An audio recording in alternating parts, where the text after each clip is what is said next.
What's Your View podcast? Welcome to the What's Your View podcast with Olu Dolapo. This podcast was created as a space for real people with real life experiences that most people can relate to and learn from. Have a great time listening. Okay. Hi guys, welcome back to my podcast. And today I have 3 yummy mummies on this episode, and we'll be talking about motherhood and its intricacies. And I've got to realize that in the absence of a motherhood manual, it might seem like there's a stereotype. Stereotype already creates a pressure on women. And the purpose of this episode is to discuss the joy, pain, and other parts of being a mother, including balancing it with work, family, and other obligations. So, please introduce yourselves one after the other. My name is Tomisi Ajayi. What do you do? Okay. How many children do you have? Is this your first? Is this your first time of being a mother? No. Yeah, I have 2 children now, and I'm expecting another soon. What do? I manage a business. Okay. We sell poultry feeds. Okay. So I manage both branches, and we're doing well. And I'm married to a fine boy. Finest boy, as in fineness. Yeah. Right. Okay, so I'm Mrs. Tomori. Yeah, so I have 3 kids, a boy and 2 girls. Yes, so, and what do? Yes, I manage a business as well. I'm the clinic manager of a private hospital here in Abeokuta, of our... All right. Yes, so that's it. Thank you. Are you not married? My name is Mrs. Olabisi Ogwenika.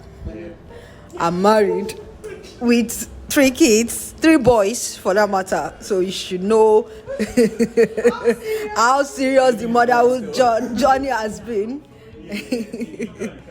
I work in an insurance company, Lasako Assurance PLC, to be precise.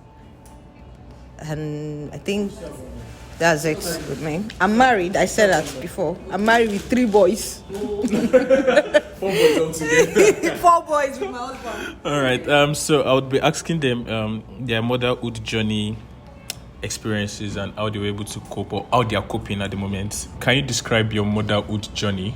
Or let's start with what motherhood is. You tell us what motherhood is to you personally, and you now describe your own motherhood journey. What was it like for you? Did you get married when you wanted to get married? Did you start producing children when you were ready, or there was a delay? How do you manage the delay? Do you understand? So that's what we are starting with. Okay. So you tell us what motherhood is to you first of all, then you describe your journey. Okay, so, well, this morning I woke up and I was thinking about 1 or 2 things, and I'm like, so there are so many things that you don't get to know about this motherhood journey. Like, nobody tells you anything. You just venture into it, and you're like, okay, I just want to get married, and you are married, and the next thing, boom, you are pregnant. And I just wished someone told me, like I had a kind of basic background about how it will turn out and all. So, but well, to God be the glory, I ventured into it. And okay, so for me, motherhood journey has been a very hectic one. Although, maybe for some people, maybe not, I don't know. But for me, it has been a very hectic one. And yeah, the joy, a lot of, interesting and exciting moments. But, sometimes you just want to go into a corner and you just want to cry. You're overwhelmed with a lot of things, taking care of a child, taking care of the home, having to take care of your husband, taking care of, like, you're literally taking care of everybody. And sometimes you even forget about yourself. It could be that bad. But yeah, so it's been a whole journey, but still, and a very interesting one. Yes, it's an interesting one. Interesting journey, actually. So yeah, that's it for me. Motherhood to me is when it dawned on me that you are now a mother. I actually got married very early, so lucky me. So You got married early. Is that yes, what- okay. I got married. Is it my fault?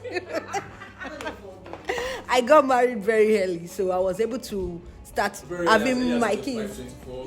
Yeah, I 26. Yeah, I started having my. 25 they started I having got kids. yeah, 25, 26. Okay, 25. What is it now? You me? I know you. So I started having kids then.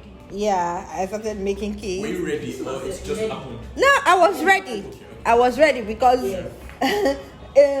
pregnancy is not a one-day journey. Yeah, it's not a one-day. So even though you are not ready for the pregnancy, no one will tell me that he or she is not ready for parenthood. So I got married early and I had my baby early and I was ready for it. Though motherhood is very overwhelming. To be candid and I'm not going to sugarcoat it. It's very overwhelming, but we have to. As a mother, you just have to devise a plan that works for you, that makes it less stressful for you, and that makes you enjoy it. Yeah.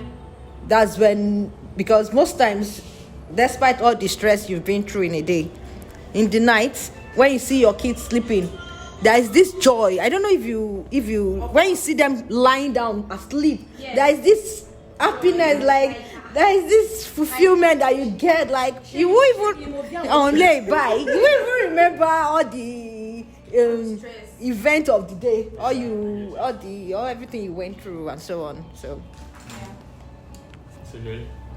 Okay, motherhood is just like my friend earlier said. That is, motherhood is what?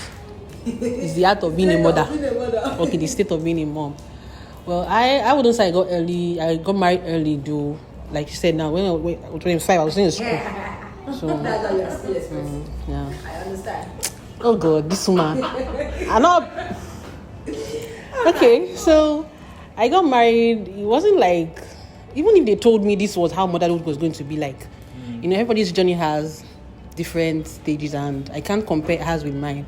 Even if my mom told me, okay, this is the way this thing is going to be, because I have different children, be like my brothers, it can't be like the same. And then the generation we are raising now, it's not like how they raised us. So if I want to raise my kids the way my parents raised me, disaster new, But motherhood for me has been really well.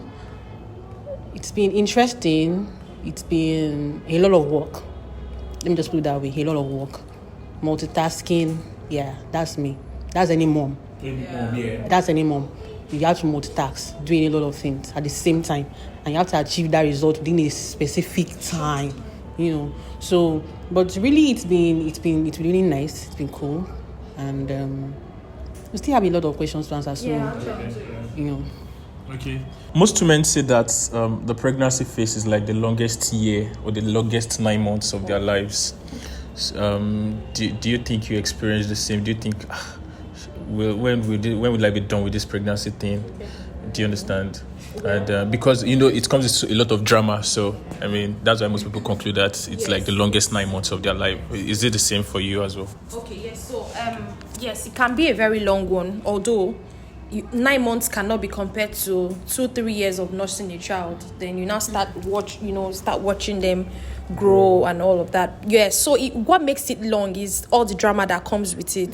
Do you understand? So for me, well, it was long. Now it gets longer when your due date actually, approaches, when you're getting close, when you're almost there. It looks like it's taking forever. Do you get? So for me, yes, but there is a longer time and phase than the pregnancy time. The nursing of the children, the sleepless nights, the times that yes, of course, but yes, exactly, yes. When the baby is kicking, and the time you want to sleep is when the baby is awake, disturbing you and all of that. So it's actually a very a whole lot. So yeah. I am as a person, the pregnancy phase is actually the, how we call it, the shortest, because when the baby comes now, That's a lot of journey again. that's a whole lot of journey to me, because that's when there will be a limit to what you can wear, where you can go to, how you can. But if you are still with the pregnancy, at least the pregnancy is inside of you, so you can carry it anywhere, you can wear anywhere. But when the baby comes, you cannot say I want to go for like 2 hours, I want to go for like 3 hours. There is a limit to the type of clothes you can even wear, especially when you're on exclusive breastfeeding for the first 6 months. So it's always, nursing is more stressful for me than the pregnancy. Different sickness phases or different sickness experiences. Well, it's particular to different people. Yes, I was about to say that it's particular to different people. Like some people now, they don't get to experience anything at all. Like I know someone who literally just gets pregnant, and the only complaint she has is baby is disturbing her. Like when the baby kicks, she's trying to catch some sleep, and no headache, no vomiting, no spitting, nothing. Like, do you understand? Just no swollen body. So she comes and she delivers. That's the only. But for some people, it's a whole lot. Like as the month goes by, new things start to happen to people. Do you understand? And yes, palpitation. Some people start having palpitations from nowhere. Oh my word! And you know what? Let me just clarify something as well. That babies are different. Like pregnancies are different.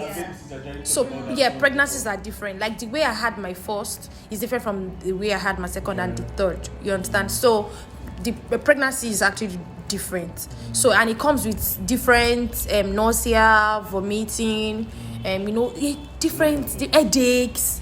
Yes, so that's it. I would say for me, I think my first pregnancy, I would say because it's the first, I don't know how it used to do them. I would call that one like the longest phase. But I've studied myself. The pregnancy, because I didn't know how I was supposed to feel. I didn't know how it would, But I actually studied myself my first pregnancy. So I know that, okay, this is kind of body I have, this kind of thing that will definitely happen. I know that in my first trimester, I'm not always well. But give me second and third, I can do everything you want me to do. Even for this one now that I'm expecting, my first was not good, and I already know. So anytime I'm pregnant, I know that, okay, these first 3 months, okay, let's just do it the way it will come. There might not be nonsense. I don't be feeling nonsense feeling. I was going to the hospital like almost every other day. They would tell me, madam, it's nothing, it's just pregnancy. They don't give me paracetamol. I say, paracetamol. I would be so angry, like I came like, as in, what, as in, I'll be so angry, like I'm feeling like this. I can't even explain it. My mother will be like, how are you feeling? I don't know. Yeah. I can't tell you. Yes. I can't even explain to myself that this is the feeling. If I want to vomit, let me even vomit the vomit so that I will even be okay. The vomit will not even come. Like this one, I didn't vomit at all. I think I did one night like that, just once. My second, I did not. But my first, steady, new. But second trimester and third, sometimes I would jump on the bed. I will not remember that I'm pregnant because of the way I'm feeling. I will be feeling okay, like normal self. Nothing is wrong. I'll just jump. When I now jump on the bed, and the bed is not all this spring bed, it's the hard one. I'm like, my tummy, that if you don't know me, that madam, you're pregnant too. Do you get? So I'm okay, So I feel that for me, I studied myself in my first pregnancy. The 3 phases. My first phase is not always good, but second and third are good to good. I thought to really carry the belly, they move around everywhere. But the belly will be like, this man, trailer and ball. So, but even that, right now, I'm not even counting. I'm just like, okay, weeks me. I'm not even counting months because I feel. I'm telling you, I know when it's going to come. So please don't disturb me. Let me be living my life like normal. Then when the face now comes, when I can only wear blouse, I can't wear gown. I can only wear this. Then that is another phase on its own, But I'm already prepared because I know what I've experienced with 2. So I know that, okay, at this time, we deal with colic. At this time, after colic is gone, we deal with something else, What's colic? Well, in Yoruba, they call it inuwo. There is, I think, is the cord, the belly button trying to heal up. inside. So it gives the child, as in, a lot of discomfort. Like my second, I didn't remember about my first, maybe because my mom was with me almost all through. But my second, God of heaven, I will not sleep. And she's a girl. Yes, till like 4 o'clock. This one, 4 o'clock, we'll sing and dance. My neighbor will help me till 12. So my husband is not around. My neighbor will help me till 12. Peter, neighbor, this is where the Lord has helped me thus far. Today, 12 o'clock, 12 midnight, she'll give her back to me. And now start my own. From pacifying to pacifier to singing to rocking to backing. Till 4. When it's 4 o'clock, the girl will just sleep. You know what I was just going to do? I'm going to open my door. So that anybody that wants to knock my door between that time and 9 o'clock, I will not answer. Just enter. And don't take anything you want to take and go out again. Because, so I've already studied that pattern. So I'm expecting that, okay, if this one comes again and we have this recurrence of colic, I know how to manage it. It won't meet me like, bam, what is this? Oh, some people are crying, hey. Please, I know what I'm expecting. So we just manage it. Right. That's just it. Okay, so what was your experience with body? How did you adjust to body from when you first figured out that, I'm pregnant, till delivery, to postpartum? Is it postpartum you call it now? Yeah, to postpartum. You want to go first? Okay. That body change. My body really changed, because I used to be very, very slim, but now there's no way you go through pregnancy fit farm every day, because I'm just trying to even I know that I cannot shed all that fat, but at least let me just bring it down to a position whereby I'll be comfortable in my own skin, because pregnancy to some people comes with lots of fat. Yes. Yeah. Your tummy, your body, your arms. So, and there are some people you won't even know. They will just be there even after delivery. They will still be slim. You still maintain that body? They will still maintain that body size for different people. So for me, well, in addition to what she just said now, so okay, for me there wasn't so much changes. Just it was after I delivered my face. Yes. That one. Will you call that one body change? Yeah, at least it's part of your body. Well, something it may be due to some medical reason, while some might just be that the legs are just so but sometimes it could be a medical condition. So, body change for different people actually. You see some people's nose will be more bigger. They are as in body but the thing is once the baby comes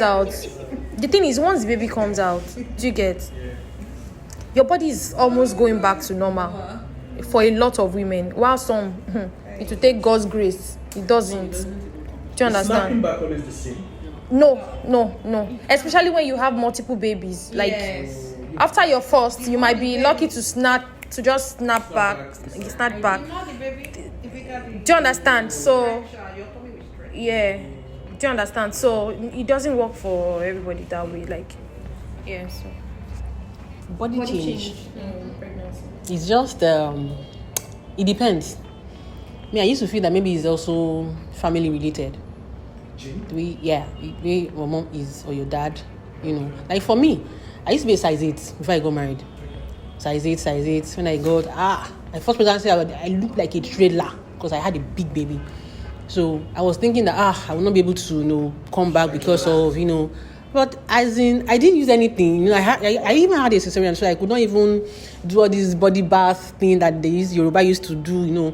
I was like, let me just follow that the tummy would just be big. But lucky, even before the baby was 41 days, my tummy went back I was still my size 8. People didn't believe that I already had a child. And of course I was on family planning also. So I was even thinking that family planning was going to make me big and blow up and but no, that was my first. But the second, it didn't work like that for me. Although I sat back, but not back to my size 8. And of course, when I now did the family planning again, I don't know, maybe it's even the family planning that even did the magic of the tummy just started getting bigger, you know. But medically, they will tell you that it's not, it's maybe your clinical, you know, a lot of things, but it's not always the same. Just accept. It's the more physical activities you engage in. Is it that one too? Yes.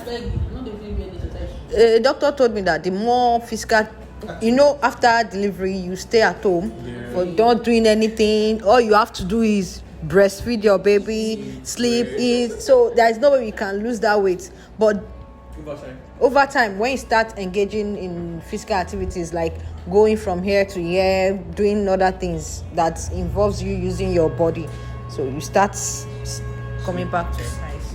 Okay. So, was there any insecurity that you experienced during pregnancy and postpartum? Was there? Any insecurity? Yeah, I'm feeling insecure about my skin. Yeah, for me it was my tummy. I was really like I wasn't just excited about how, cause I used to be the envy of a lot of people. Like, after 2 children, this woman, your tummy is so flat, and now, oh God, oh my goodness. Do you get? So it was, well, I think I'm progress report on this one.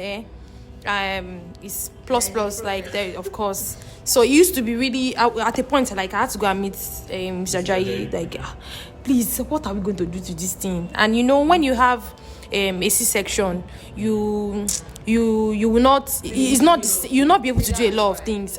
So I felt like, okay, so if you have your baby SVD, vaginal delivery, you can use warm water to press, you know, and it works for some people, you know, just to massage your tummy, massage your body and all. But with C-section now, you cannot carry hot water or warm water, and you know, just freestyle. Do you get? So for me, my tummy was, after I had my baby, the thing refused to, because if at the point I was even hopeful, I was like, okay, 6 weeks or 41 days, everything, 6 weeks came, the thing almost doubled. What kind of thing is this? You get? So, but I was intentional about it, like, you know, the times I will use, don't let me come and say that one here, but progress report, yes, I'm doing better now. Use that thing To me, I had no insecurity. Because I wanted to even say, I did not notice any big changes on your skin. On my skin.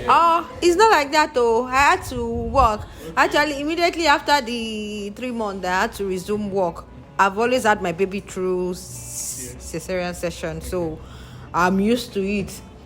So nobody can body shame me. If you say my tummy, I say, Shebi, is my tummy. Is it your tummy? So I don't allow people to overwork me. I take my time. I work on it on my own space, on my own terms. I don't stress myself or I don't work myself up because of that. So I work on it. Then from tummy, you work on your skincare, trying to glow back. Yes, trying to get your glow back. So just, I don't have any insecurity. You will. Okay. Well, for me, I didn't even feel anything. Like, tummy go or doesn't go. It wasn't really something I was really keen. Insecurity? No, it wasn't for me. It wasn't. Was that emotional insecurity apart from the physical insecurity? Emotional insecurity says that I did CS. So most people used to like. True. I beg you. No. The thing is, I think now, I don't know. It's a thing like now. Not really. Yeah. Some people will say you're not real moms. That we are not real moms. Like CS moms are not real moms. But me, I don't really want to care. Yes, the SVD. But me, I don't really care. The most important thing is, if I'm pregnant or any woman is pregnant, the most important thing is you're fine and your baby is fine. 100%. Either you do SVD or a CS. The most important thing is you're fine, your baby is fine. So I don't know. I'm not in that school of thought. Not because I did CS, so I'm a CS mom. No, it's not. But this shaming, no. No. Body shaming. Ah. No way. Okay. You cannot shame the shameless. You cannot shame the shameless. All right. So, does the motherhood journey help you in any self-discovery formation? Like, were you able to discover anything about yourself? And did you find purpose in the journey? This is my own question. Special question. What? Okay, so I used to be a very fragile person. Like, looking at me like this, you know that I'm a mushy person. Like, the time I had those, she knows the way I will hold on to you and cry, even during. Do you understand? I'm a very emotional person. But sometimes these days, I see myself do things and I'm like, wait, where did I see this strength from? Do you understand? Like, okay, so I can do 5 things. Of course, mommies can do 5 things at the same time. I'm putting water on fire for the kids to take their bath. I'm soaking the clothes because I don't want to use washing machine. I'm soaking the clothes probably because I want to pay attention to some clothes in the. You understand? Yeah. So I'm trying to arrange where I will bath the baby. I'm getting broom and packer. As in, sometimes I just look at the same time, and I have a very short time because I have to go to work. And they have to go to school. And they have to go to school. We have to get to school latest by 7:15. So I'm like, how? Like, how did I do this? And you know, sometimes my body wants to break down. Like, my body just wants to like give up. Where you're tired though. But I'm like, if I just mistakenly then call it like this, that I want to break down, who will help me? No, who will help me to do this? Then something happens to me again. Like I'm like, no, you cannot. You understand? So although in as much as it's very important to actually get help when you can, because this body, you cannot cheat your body. Do you understand? You know, you cannot cheat nature. You cannot cheat this body.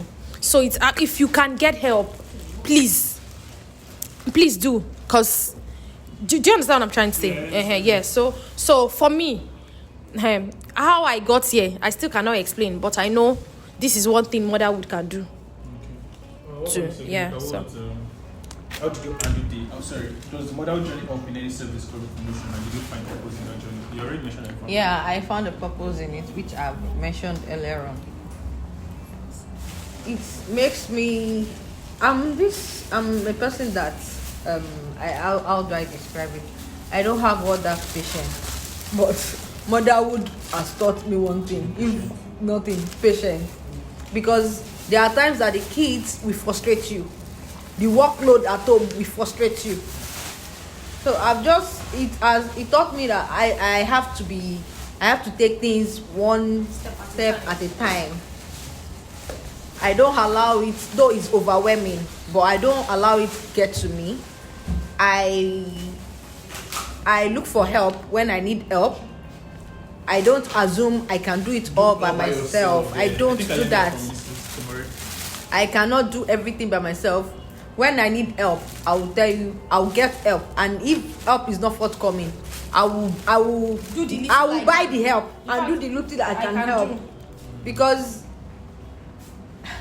it has taught me a lot of things. Meanwhile, house chores no they finish. It doesn't finish. Yeah. It doesn't. Because if you should leave this place before you come back, okay, let me go and arrange the sitting room. Before you come back to the sitting room, they've scattered everything. So at least it taught me that. Okay. Well, for me, it has taught me a lot of patience. I used to think I'm a very patient person, but when you are dealing with kids, you know that yes, your patience has to move to long suffering. And from long suffering, now graduate again to tolerance, because kids will do some things that you feel like it would provoke you to like, I should just, if I see something, just hit this boy or this girl on the head. And by the time you're done, your eye will clear. You know, there's sometimes that when my son does some things and I react. When I'm done, and when he now goes to sleep, I now go and check his body. And I start seeing some marks. And I'm feeling very, very... I'm not feeling one kind like, why did I do this thing now? I've just been a little patient with the boy, you know, like just correct him instead of hitting him or something, you know.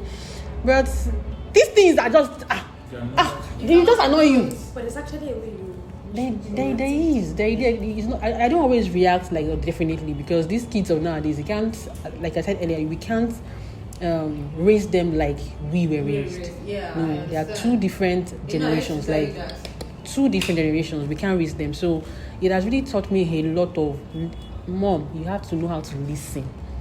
These kids want to say something that will not even make sense to you, but to them it's making a whole lot of sense. And if you're not ready for them to like calm down, like, okay, what is it? No, go and do that. No, mommy, I want to tell you something. What do you want to tell me? And okay, calm down. Yeah, come. What do you want to tell me? That might not make sense to me, but to the boy, it's making a whole lot of sense. I mean, maybe going somewhere, but me, I'm not really patient enough. But that's taught me patience. Even relationship, to relate more with people, that's taught me. Because to relate with kids, you have to so come down to their level and understand, okay, this is how this boy or this girl is feeling. Fine. So motherhood has taught me that journey has taught me a whole lot of patience, listening more to kids. And You want to say something? Okay. All right. So thank you. How did you handle the expectation that came from the society with being a nursing mother? Expectation from maybe family, friends, extended family members. I don't know. Is there any expectation at all? So, how did you handle the expectation that came from the society with being a nursing mother? And what are some of the expectations, if there are any? Some of it still has to do with your body. You go out, people tell, this your tummy has not come down. What happened? Okay. Body shaming. Yes, body shaming is very real. Like every day, you face it every day. And if you take a look at the person that is even telling you about your tummy, sometimes if it wants to get to me, I'll just am I all right? Look at the person that is even telling me about my tummy. Look at her tummy. Look at the person. I'll be like, I'll just ignore. So I don't. Those are the expectations. They will expect you to, like, within 3 months, come back to your normal body shape. They say, some will even say, you've not been doing everything you need to do. Your tummy, you've not been pressing it with water. You've not been doing this. They will want to be teaching you, as if you are a careless person, as if you don't care about yourself, as if you don't take care of yourself. That's why you are the way you are. So for me, I feel like people's opinion does not count. I feel, yes, I agree with what you've said, but their opinion doesn't really matter. It's about me. I choose to do whatever I want to with my body. And I didn't create this body. I didn't ask this body to turn out the way it is. So, Ogbeni, no, they ask me, say, Omo. If you ask me, you go collect. Egba.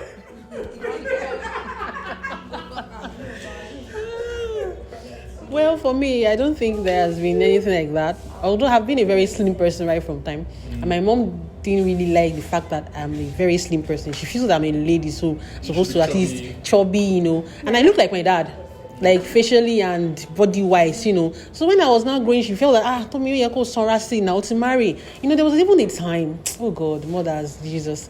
My mom came, she spent like 2 weeks in my house. It was not when she left or when she was going that she had to tell me that, the reason why she came to my house was because she wanted to come and see what I was eating, the way I was doing, because she felt that I'm married, so I'm supposed to be big. I'm like, Momsy, I can't just say Momsy. I mean, I look like my father. He's a very slim person. So me too, I'm a very slim person. But it's just that because of, mommy and baby fat and everything, I'm getting bigger now. So, I mean, I feel very somehow at that time because coming to my house and spend 2 weeks just to see what I'm eating, how I'm doing. Is it that these people, they don't have food to eat in their house, or what exactly is happening to this? I mean, I was getting fatter. He has the tendency, but I didn't have the tendency, So, but I didn't allow that to affect me because I really loved myself, like being a size 8, being a size 8 as in flat tummy, flat hands was good for me. I was good. Maybe a 12. But I will still come back to my 10. Let me just drop this load. Okay, so the question I wanted to ask is why do people actually have an expectation from mothers? Because they've also gone through it before. So why should they expect I don't even get what I'm saying. Because the expectation is basically from people who had gone ahead. So why are you putting pressure on these people? That's... I don't know why. I don't know why. But for me, I don't know why. I don't know why they should. Because really, they've gone ahead. And they should know better. Do you understand? So for you to now say, by now you should have... back. Do you understand? It's even... Those kind of conversation for me, I don't think I want to engage myself in it. Do you understand? So sometimes too, people just want to talk. Yes. So that's it. I think the most interesting question to me out of all of this question is this, and it's did you find God in this journey? What was your experience with God all through this journey? I mean, where did you find... I know you're a Christian, you're a believer, you're all of these things, you pray in the morning, but I mean, there will be some experiences within this journey that will make you feel like this can only be God. Do you get what I'm saying? So did you find God in this journey? For my last baby, I can see God. Not that did you find... I can see him from the beginning to the end of the journey. Because number one, I wasn't even expecting to have another baby. I wasn't expecting to have another baby because at that time, I wasn't expecting to have a baby at that time because there is a medical condition. Because of medical condition, that if you have baby, there is tendency for, with this medication that you are taking, if you try and have any other baby, there is something that the baby might be deformed, or the bones of the baby and bifida, like the backbone, the spinal cord might not closed up very well. So they've advised that they will advise, because out of 1,000 examples, like is only one or two that doesn't have any side effects, like having another baby with the medication you are taking. So we've tried. So I was surprised during my pregnancy. I would go to the clinic for a scan. I used to tell you, I would say, they said the most interesting part, they would tell me that the baby is actively moving all the part of the body, the hand, the legs. I will tell my husband that I'm surprised though. Nothing is happening. 6 months, nothing is happening. At each scan that I go for, they will tell me that active baby, very, very active. Unlike my first and my second, they will tell me that baby is very, very active. So it's like the opposite of what I was expecting. So immediately I delivered the baby. You were there. My husband was like, let me check the hand, the eyes, the hand, is it complete? The leg. The nurses were like, was it peeled? Was it like regular color? Was it not like up or down? We're just looking for what's the body. And yes, we're looking for what based on what the doctor had said. I said, and the nurses were like, what is it? That this baby is okay, this baby is perfect. So it was just God. It can only be God. Okay, so for me, I feel like as a mother, you are a prayer warrior. Like you are the prophet over your children. Like as a mother. Now, as a single lady.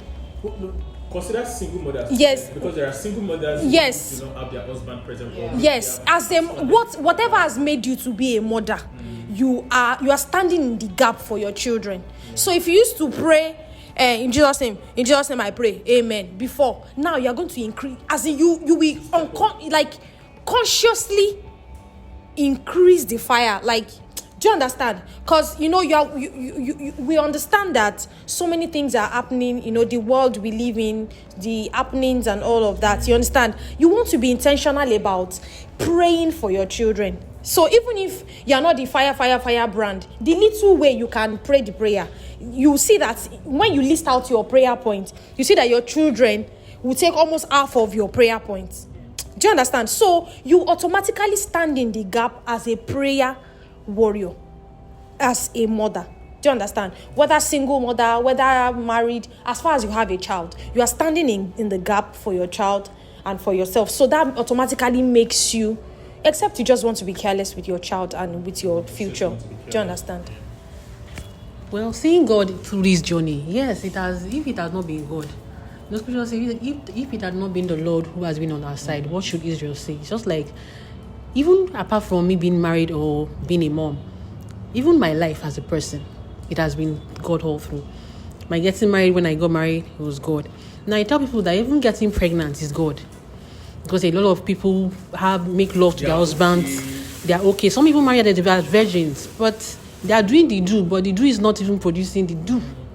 But for me to do the do and get pregnant, just like this, I see that's God. If it's not God, a lot of people that are better than me, that even know all everything, they are doing the do, but it's not yet producing, But I see God as God is involved in my life, even for me to get pregnant. One, going through pregnancy, a lot of Christians, a lot of believers go through pregnancy, and some die in the process. Some lose their children. I didn't. That's God. It's not because I'm more spiritual than them or I can pray more. No, that's just purely God.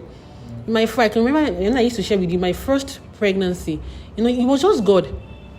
Because I had some complications, and if not for the hospital I used to tell people, go to good hospitals when you're pregnant. Don't think of money first. Think of your life.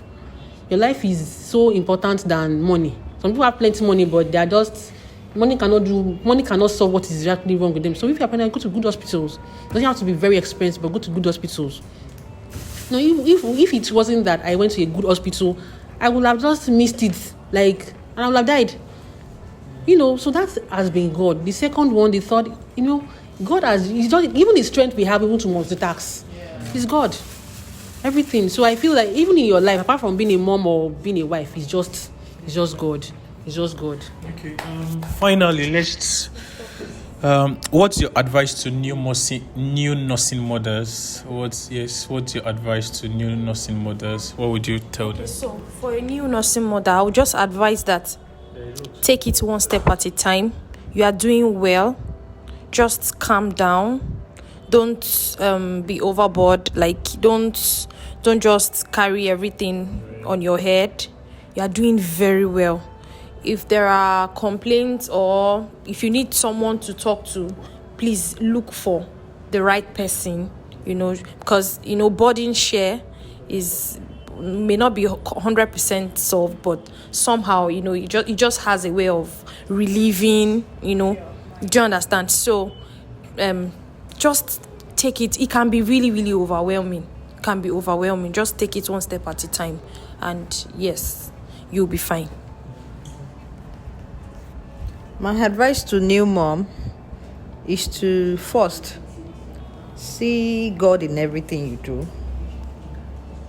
Then don't believe that you can always do everything all by yourself. When you need help, let people know, people around you, let them know you need their help. Don't feel ashamed to ask for help. Asking for help doesn't make you feel lesser a woman, and it doesn't make you feel lesser a mother. That's right. So you ask for help when you need help, and if you are not in a place where you can see help, or you are not around your family and help is not coming, try and pay for the help, because if you have the fund, you pay for the help, because motherhood can be very overwhelming. Let's be realistic. It's very overwhelming, and so don't let it overwhelm you, because you need your life back. You need your life back as a woman, as a mother, as a person, because you have to be comfortable in your own skin. And at the beginning if you are a single mom, but if you are married, always share with your partner.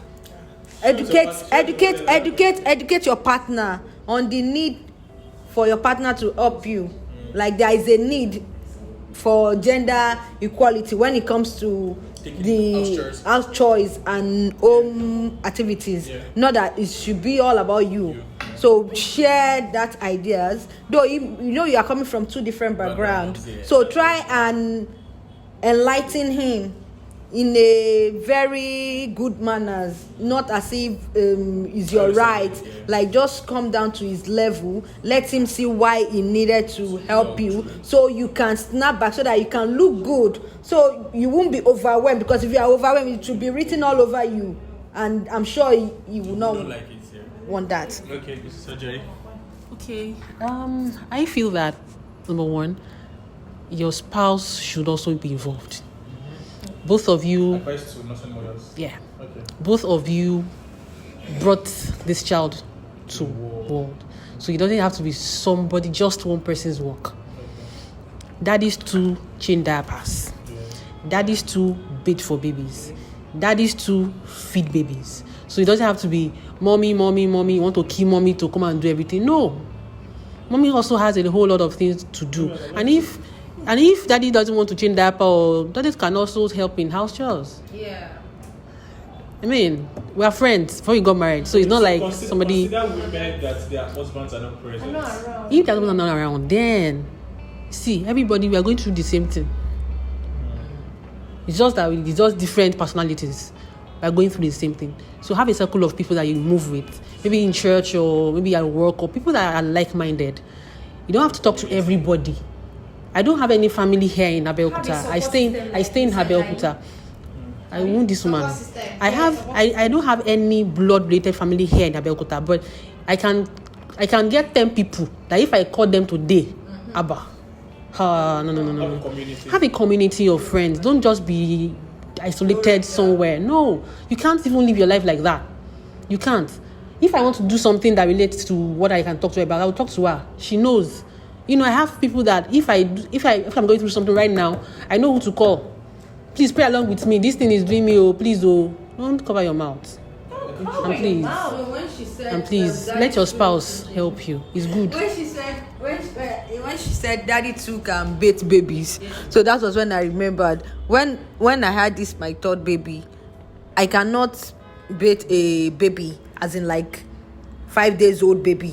I can't. So it was my husband that bathed him, all these under the armpits, as in all this. He did everything like this cleansing, the way they shoot out for babies in Nigeria, like they will put palm oil. He did everything. It's like, the person we were expecting, she was not forthcoming. She said she can. I want to do it before they name me. So it's bothering me, and you can see that it's bothering me. And like, I might want that bait for the first baby. Bring the baby for me, and it does. So. Okay, so we actually omitted a question, but we're gonna ask before, or two questions. How did you manage the emotional expectation from your partner during pregnancy? And the second one, is intimacy always the same after childbirth? So the first one, how did you manage the emotional expectation from your partner during pregnancy? Yes. And even a little bit postpartum. Okay, let me take it again. How did you manage the emotional expectation from your partner during pregnancy? Well, I feel pregnancy is different. So the way he did me in the first is not the way he did me now. Right now, thank God that I married my husband. See, the thing is, marry your husband. That's the most important thing.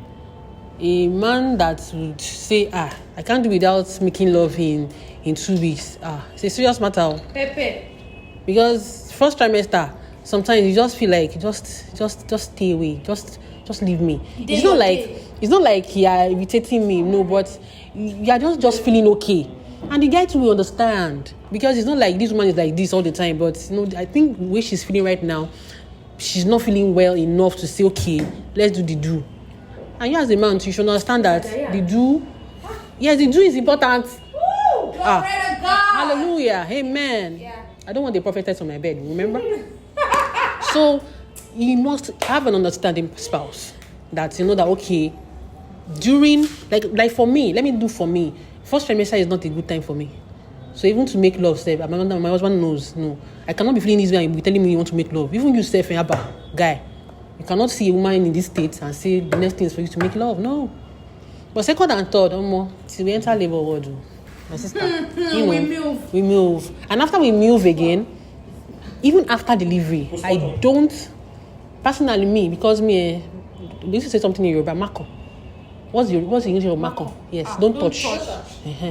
Me, I will not touch you. I'm meant to touch, the belly comes. So me, if I give birth today, until I'm okay enough to get back on my feet, to go to the hospital and have a family planning done, that is until when I'll start making love. Because I don't want to get pregnant. That Macron is a very, that's like I said, study your family history. Me and my brothers, 5 years, 3 of us. I say, Mom, see, Mom, you try. How can you have 3 babies in 5 years? How did you do it? I mean, so my mom see, yes, 3 babies in 5 years. So you feel like, why can't you, Munimbo? I cannot have 3 babies in 5 years. Mommy, I can't. I know. So I already know that pattern is already with her. And of course, me too. The moment it strikes, is a goal. I want you to answer the question first. I don't think Like the emotional. How did you manage the emotional expectation from your partner during pregnancy? Is that the question? Yes. Is that? It could be that. It could be any other part of the Yes, ocean. the hugging, the kissing, the smooshing, the touchery. Were you in the mood? Was it affecting the mood? That's the question now. And also emotional in the sense that was it present? Okay, present. That's what I was saying. Lazim, was he present to? You know, there are some times that you just want to cry. Yeah. Like you just little thing like this affects you. That's when my husband knew I was pregnant. Like every little thing like this, I snapped. I started after shouting that, please look at what this person has done to me. Then you break down. I'm like, what's wrong? Are you okay? Like, he did not say anything. When it was now confirmed that I'm pregnant, and I said, that I was trying to that every time this one that I don't understand. That I was beginning to suspect that it's like you are pregnant, sort of. So. Okay, so for me, all the emotional, my expectations are well met. Okay, so me, I don't know. It depends on your body actually. It depends on your body. You can't, I don't know, and it works for, like I said before, it works for women differently. So for some people, when they have their babies, 6 weeks after, they resume back to sex and all of that. But for some people, it takes months. You understand? Most especially when you are healing from tears, you are healing from the wound and all of that. So it's a whole lot. So emotional for me, excuse me. Emotional for me is more of being able to lean on a shoulder per time. You understand? You're going through some moments that. Like I said earlier in this podcast, I said that sometimes you just want to go to a corner and just sit and cry. I do that so many times. I still do it. The kids can be in the sitting room watching TV and I'm in a room and I cry well. Like I'm not yelling, no. I'm not shouting, no. I cried and after I finish, we move. I stand up, enter kitchen, wash plates, sweep. Continue, So, but at that time, what it does for me is, it looks like a burden. I feel relieved when I let it out that way. Yes, but don't come and pinch me. Okay. Do you think it's actually worth the all excesses that comes with it? Yeah, 100%. It's worth yeah, yes, it's worth it. Although I've not seen that. Yes, it's worth it. But when I see my mom, the way she reacts, the way she feels when we're around, me and my brothers. Wow, that man. I'm gonna get here one day. Yeah. I mean, the feeling of even alone, like me now, she stays in Ibadan. Any little break like this, I say, "You ready? You want to go to Ibadan?" Yes, I was gonna say, "Grandma." Okay, now, mommy, I'm on Bolola. Oh yeah. That feeling of we going.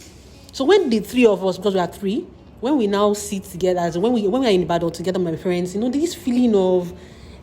As I'm always between my mother, she's only doing excesses, as the excess things like overcooking, that feeling of my kids are back like with their children, that feeling. My dad, you start taking all the grandchildren around. I was like, wow, I'll get there one day, So it's what Every bit of it.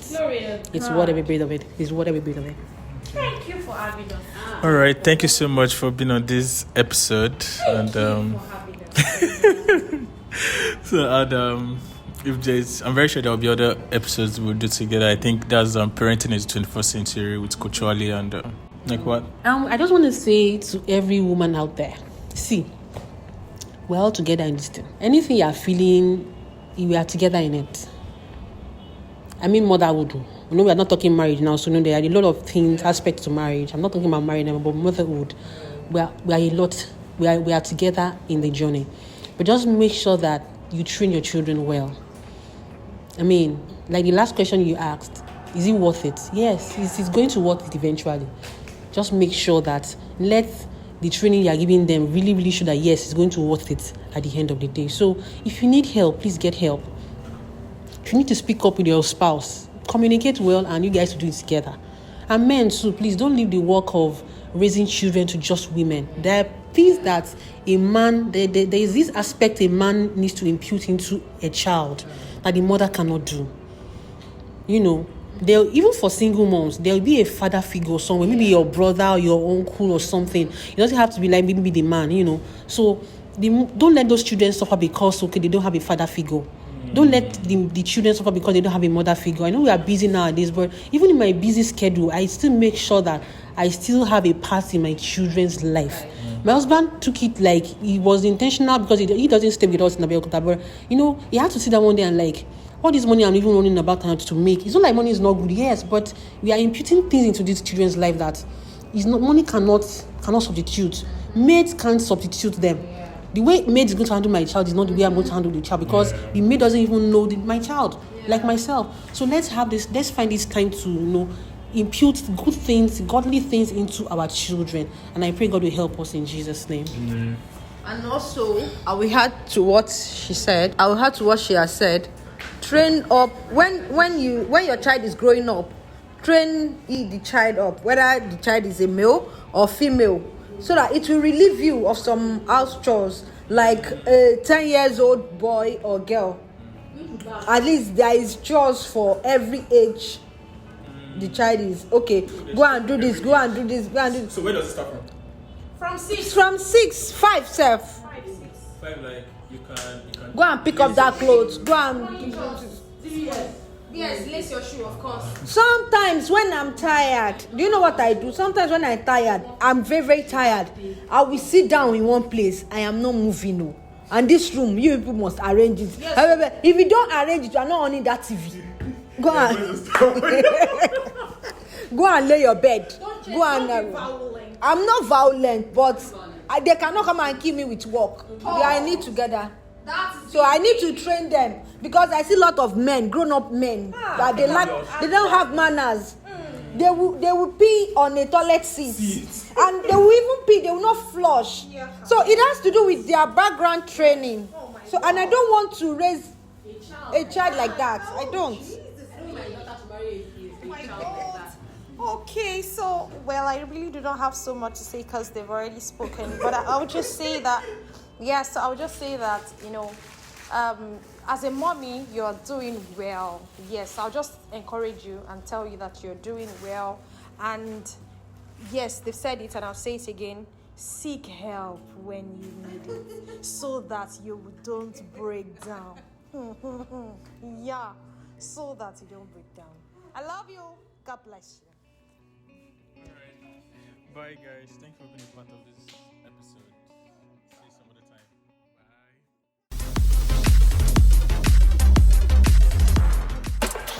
Bye. Thank you for listening to What You View with Oludolapo. Do not forget to share, like, and leave a comment. Remember, you can reach out to us on Instagram at @whatyouview_Oludolapo. And if you use Anchor, do not forget to leave us a voice message and leave a comment. Thank you once again for listening.